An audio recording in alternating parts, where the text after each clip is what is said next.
this is Sabrina with Sabrina's Crafty Home Decor, and today I'm taking a shadow box that I picked up at Goodwill, and I took off the shark teeth wall hanger off the back and cleaned it up with a wet wipe.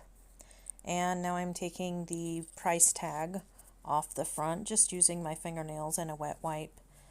And then I'm going to use this little sandpaper sanding tool that I picked up at Amazon, and I'm going to sand off all of the glitter and raised wording, and just to have a smooth surface that won't show through the paint. And this is Burnt Umber by Apple Barrel. It's my favorite brown. I picked this up at Walmart, and I'm using a fan brush, and I am painting all four sides, front and back of the shadow box. And then I dried it off screen or off camera, and now I'm using a tea light candle and I'm rubbing a good coat of wax all over everything but the back. So the inside of the sides and the outside of the sides, as well as the top edges and the inside of the box.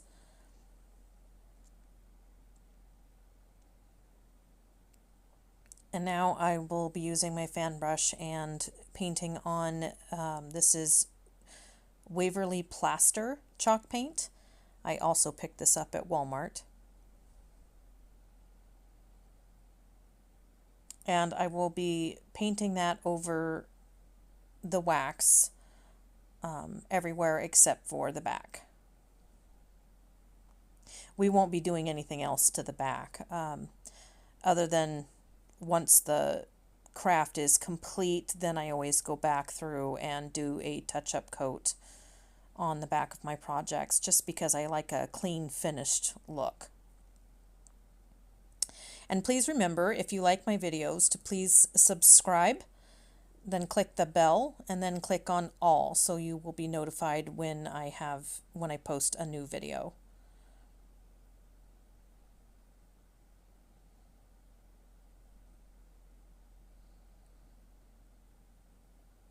And then I used my heat tool to dry that.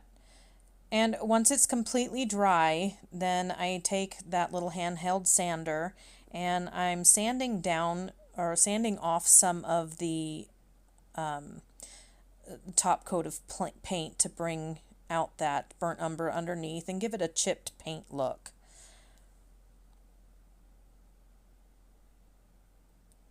So we're going to sand down all four sides, inside and out, as well as along the edges and just inside the box, but not the center of the box, because that's where our rice paper is going to go. So I didn't want chip paint there because it will show through the rice paper. So this is a piece of rice paper I picked up, I bought from decoupagecentral.com, and I'm using a paintbrush, a thin paintbrush, and water, and I'm just wetting all the sides to make it easy to tear.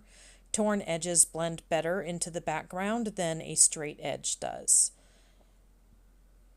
And then I place the sandpaper just to see, or I'm sorry, the rice paper, just to see if obviously I needed to sand it down a little lower, as well as take a little bit more off the edges of the paper for it proper fit. And now I am painting a layer of Mod Podge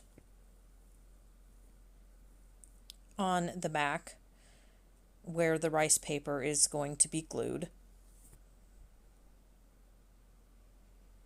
And then I'm carefully placing the rice paper in the center. Now my Mod Podge was pretty well empty, so I really didn't put enough on a thick enough coat underneath, so I had to open a new bottle. I had a lot of bubbles because it wasn't sticking properly. because I didn't have a thick enough coat underneath. So you'll see me pull it up from the edges, but you have to be very careful when you do this because the paper is now wet and it's going to tear super easy. So I very carefully lifted it and then brushed it as I laid it back down. I put some more Mod Podge behind it and I brushed it as I laid it down to smooth out any bubbles or wrinkles in the paper. And then I set that aside to dry. And this here is a sleigh that I picked up from, it's a sleigh ornament that I picked up from Dollar Tree. And I'm using burnt umber paint, and I'm putting wet paint in certain areas that I want rust. So really I concentrated heavily on the joints, where one piece of metal met another piece of metal, and then just random areas. So I put wet paint on and then I sprinkled it with cinnamon and then sprinkled it with paprika and just kind of pressed the spices into the paint with my finger or with the brush. Usually I just use my finger to press it into the wet paint. And the cinnamon gives you more of a brown rust color, and the paprika gives it that little bit of a red rust color. And I wanted some red in there just because it's Christmas time, and the red rust would really help it to pop.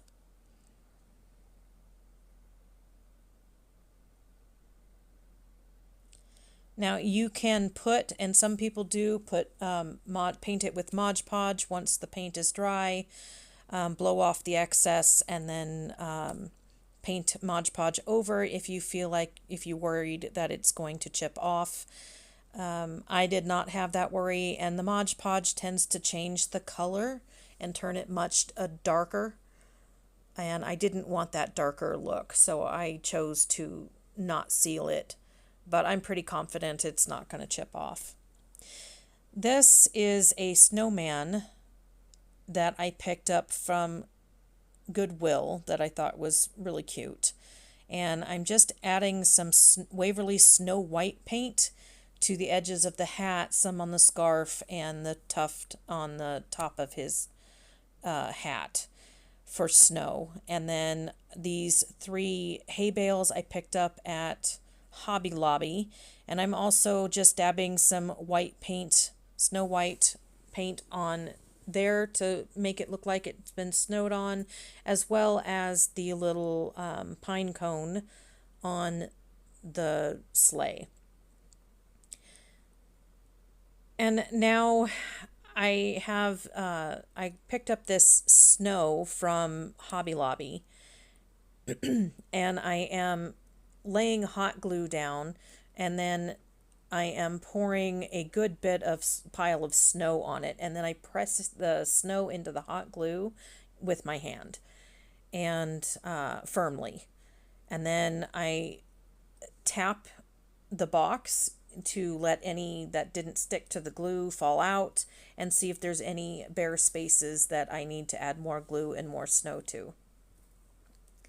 Once that's done and I'm satisfied it's full, I am hot gluing the decor into place. So I'm going to put these 3 hay bales in kind of crooked, catty corner, because I am going to place those cinnamon sticks behind them. I picked the cinnamon sticks up from Hobby Lobby as well. And then I'm going to put some more snow. After I hot glue the cinnamon sticks in place, I'm going to put some more snow back there just to cover the hot glue. And then those 3 ornaments that you just saw with the red jewels swirling around, I picked up at Dollar Tree. And I just glued the 3 in the front. It's 2 on the bottom and 1 on top. And centered them.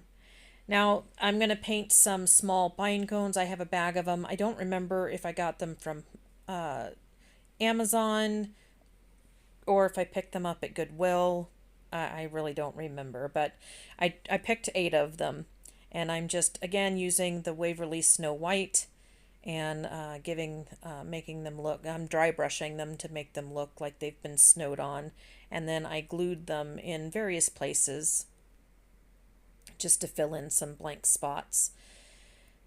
Now, these Christmas presents I picked up at Dollar Tree, and I didn't want the shiny presents because I'm going for more of a rustic look, but you don't have to do this step if you don't want to.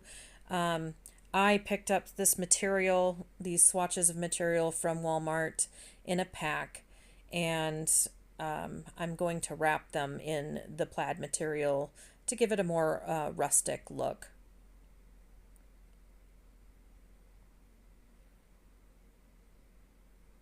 And obviously I'm hot gluing everything in place instead of taping.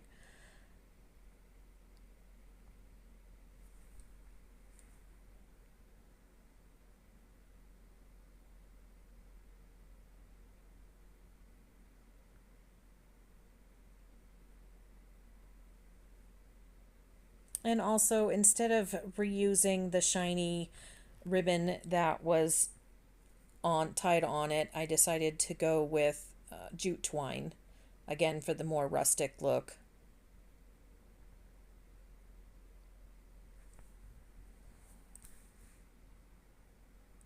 And then I took a lighter and I just very carefully used the lighter to burn off any of the extra hair from the jute twine. And it gives it a little extra color as well. And then I'm hot gluing the packages into place inside of our sleigh.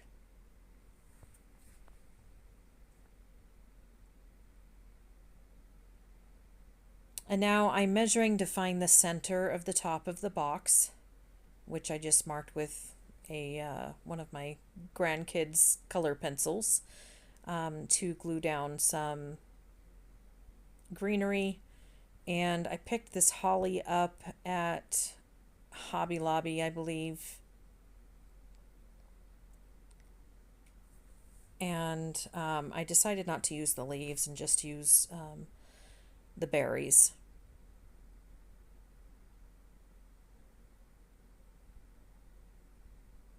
And now I'm going to hot glue I'm also using my mark there and I'm hot gluing the sleigh into place. And then I'm going to paint the hot glue there. I'm going to paint it with white, with the Snow White, Waverly Snow White chalk paint to make it look like, well, for one, it helps hide the hot glue, and it also makes it look like it's snow, like it's sitting in snow.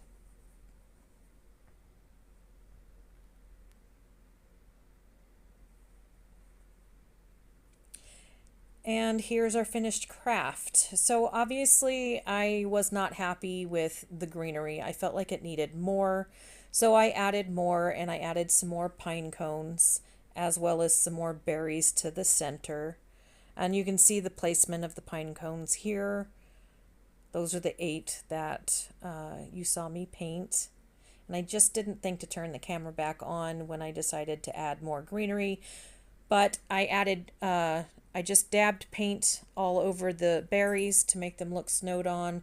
And I also just dry brushed white paint onto the greenery, again, to stick with the fresh snow theme. And I put one larger pine cone in the center and then 2 on each side. Thank you so much for watching, and I hope you enjoyed it.